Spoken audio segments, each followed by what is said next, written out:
alimentação da população mudou muito. Então, pacientes que eu fiz o parto assim há 27 anos atrás, né, 28 anos atrás que eu comecei a minha profissão, que assim, tiveram boa saúde, sempre, poucas doenças, eram tratados com homeopatia, alguns, a gente orientava hábitos corretos de vida. De alguns anos para cá, eu comecei a observar que eles começaram a adoecer das mesmas doenças de toda a população, que não são doenças verdadeiras.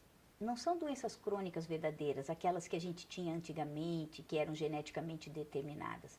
São essas doenças que hoje a Organização Mundial de Saúde está chamando de doenças da abundância, né? Então, eles já começam a ter sinais que indicam que eles vão ter um diabetes daqui 5 ou 10 anos. Eles já começam a ter colesterol alto, gordura abdominal, né?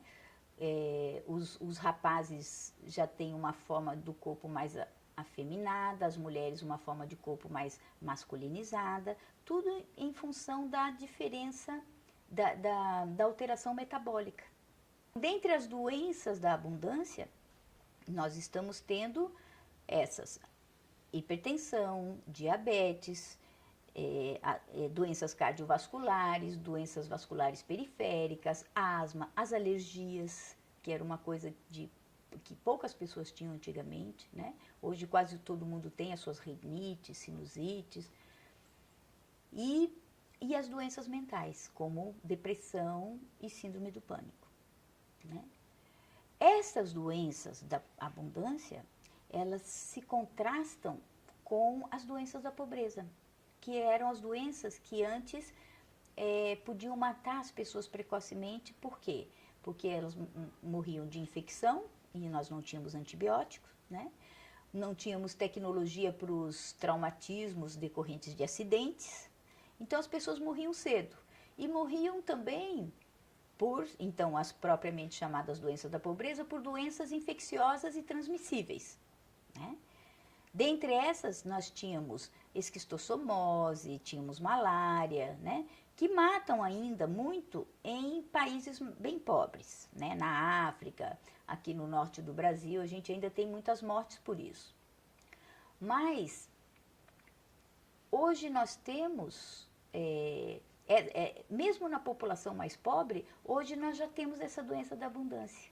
O açúcar é um ícone da alimentação alterada, né? Ele é um grande ícone porque ele representa toda aquela facilidade de ingesta de calorias que a gente não tinha antigamente, né?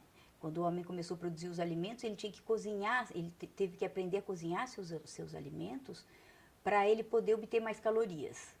E hoje, essas calorias estão prontamente disponíveis em todos os alimentos, em grande quantidade. Então, a gente tem, assim, um aumento de um consumo calórico sem que as pessoas despendam essa energia, porque reduziu a atividade física. Então, se a gente for for calcular uma balança entre a ingesta, ou seja, o consumo, né, e o gasto disso através de atividades físicas, isso ficou desbalanceado. Em 1990 para cá, nós tivemos um acréscimo muito grande dos edulcorantes ou dos adoçantes, que são, além dos adoçantes que a gente conhece, como aspartame, sulfame de potássio, a gente tem várias substâncias que também têm o efeito de açúcar no organismo. Então, os alimentos, eles adquiriram embalagens bonitas, atraentes, até apetitosas, mas são produtos quase totalmente compostos por diferentes açúcares ao mesmo tempo, né? Então, o açúcar, ele é um ícone.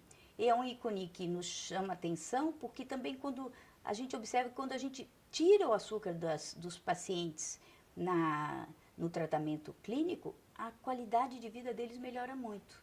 Seja da concentração, seja da força física, da disposição, do humor, né? Os sintomas mentais e as doenças todas, como hipertensão, colesterol, hipotiroidismo e tal, todas elas melhoram muito quando a gente tira o açúcar, né? Antigamente, comer açúcar, como os nossos avós comiam, macarrão de trigo branco, pão de trigo branco, ia fazer com que eles adoecessem ou começassem a ter sinais de diabetes, de colesterol alto, lá pelos 70 anos. Hoje nós estamos tendo isso em crianças de 6 meses de idade. Nós estamos tendo crianças de 5 anos com AVC hemorrágico, que é uma doença que só aconteceria em adultos. Nós estamos tendo jovens de 18 anos, mulheres de 18 anos com infarto fulminante, né? O que era uma condição improvável, bastante improvável até um tempo atrás, até muito pouco tempo atrás. De fato, o açúcar, se a gente for pensar, naquele momento em que é ingerido, ele produz imediatamente uma sensação de bem-estar, porque imediatamente vai glicose para o cérebro, porque é um alimento de muito fácil assimilação, né? Entra na corrente sanguínea e já vai para o cérebro. E lá no cérebro ele já vira energia, então as células que estavam funcionando assim, como se fosse uma luz elétrica em meia fase, já fica com mais energia, certo? Então, neste momento, ele dá uma sensação de bem-estar. Só que, dependendo do desequilíbrio metabólico, do nível de desequilíbrio metabólico que a pessoa tenha, em seguida, para algumas pessoas em meia hora, para outras em 15 minutos até, para outros 2 horas depois, a queda na energia vai vir muito grande. Então, a pessoa vai sentir fraqueza, cansaço, às vezes sudorese fria, tremores, não consegue mais colocar a chave na fechadura, não consegue fazer baliza quando estava acostumado a fazer, começa a bocejar. Todas as pessoas que bocejam no meio da tarde estão em hipoglicemia, ou no meio da manhã. Naquele momento, a taxa de açúcar, a taxa de glicose, que é o combustível cerebral, caiu muito. E caiu por quê? Caiu porque comeu açúcar. É como se fosse assim, uma oscilação de energia elétrica para um aparelho elétrico, certo? Um computador. Se você tiver energia elétrica oscilando, algumas peças desse computador podem queimar, certo? Para o cérebro é a mesma coisa. Essa oscilação de energia lesa as células cerebrais. Então, nós estamos tendo e são lesões irreversíveis. Como nós temos milhões de células, e usamos 10%, como dizem, da nossa capacidade cerebral, isso não é sentido. Até que a gente chegue numa idade onde a gente vai ter sinais de lesão cerebral. É muito perigoso, né? Muito perigoso ficar usando açúcar. É muito perigoso. Parece um contrassenso eu estar falando isso quando vocês cresceram escutando que açúcar é alegria, né? Qual é a principal marca de açúcar do Brasil? União, né? Açúcar é união, açúcar é felicidade, açúcar é encontro, né? Açúcar é celebração. Açúcar é o símbolo do encontro. Tudo que é feito de açúcar é símbolo de alegria, né? No consumismo, não tem diferença se é consumismo de informação, no dano do consumismo. Não faz muita diferença, de fato, se o consumismo é de informação, se é de atividade física para o corpo, pela idolatria do corpo, se é de medicamentos, se é de comida. Porque todos eles são alienantes. É quando o sujeito é um objeto passivo dos meios, entende? Ele não é ele que pensa, não é ele que gere, não é ele que faz escolhas. As escolhas caem no colo dele e ele é passivo a isso. Isso é alienação. Então não mudou muito. Lá a gente tinha assim, a condição da mulher e a condição das sociedades. Até o comportamento masculino eram comportamentos determinados socialmente, né? Não existia uma autonomia, uma capacidade de escolha, né? De uma escolha consciente sobre o que se pode fazer, o que se quer fazer, não. As pessoas eram sujeitos às demandas sociais ou do grupo social, né? Inocência não tinha essa possibilidade de escolha. Na verdade, hoje também, a maior parte das mulheres não tem, porque as mulheres elas são criadas para, desde pequenininhas, elas são constantemente lembradas que elas vão casar, vão ter filhos, né? e vão precisar ficar submissas a esse casamento, né? E que sem isso elas vão ser uns seres meio diferentes, né? Que vão ser vistas assim com olhares enviesados, né? Então, por isso as mulheres que são autônomas, que escolheram não casar, não ter filhos, ou escolheram ter filhos sozinhas fora de um casamento, têm uma vida mais dura, elas passam por um estresse maior porque elas têm que estar lidando com esse fantasma que foi colocado na mente delas desde pequenininhas, que elas nasceram para casar, para ter um marido, né? Mesmo que elas não o façam, e um número crescente de mulheres não faz mais, mas o fantasma continua dentro delas, né? E isso não é diferente da época de inocência, né? Vamos ver, é difícil falar disso, a maturidade. Né? Porque eu corro no risco, é uma pergunta muito difícil, porque a gente cai de novo em conceitos, né? Para poder ser sucinto, né? Para ser sintético.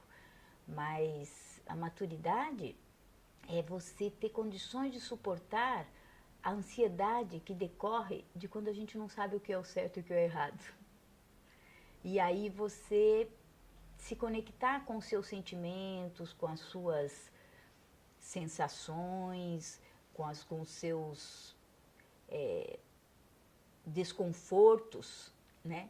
E buscar situações que são mais confortáveis para você, mesmo que elas sejam contra os ditames sociais, né? Mesmo que não seja aquilo que a sua mãe ou seu pai falaram, mas que está de acordo com você, com o que é a sua sensação.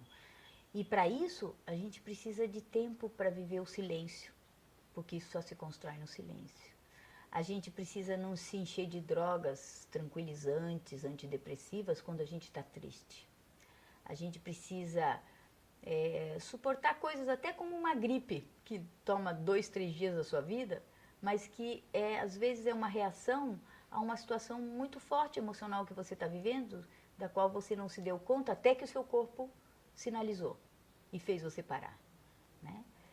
A nossa atitude, normalmente, que eu considero imatura, é ir tomar logo um analgésico, antitérmico, descongestionante, para não sentir nada, né? Quando, na verdade, esse momento de parada que o seu corpo está pedindo, pode ser, de fato, o momento de estar com você e dali de dentro de você brotar a saída para as coisas que você precisa, né? Então, maturidade é poder viver o silêncio, é poder viver alguns momentos de paradeira. Se a gente só permite isso quando o corpo sinaliza, então aceite o convite do corpo, né? Mas a imaturidade é você querer logo a solução para o que você está sentindo e não permitir nenhuma oscilação emocional, né? Não permitir a dor, não permitir a angústia, não permitir a indecisão, não permitir nada do que é a vida, né?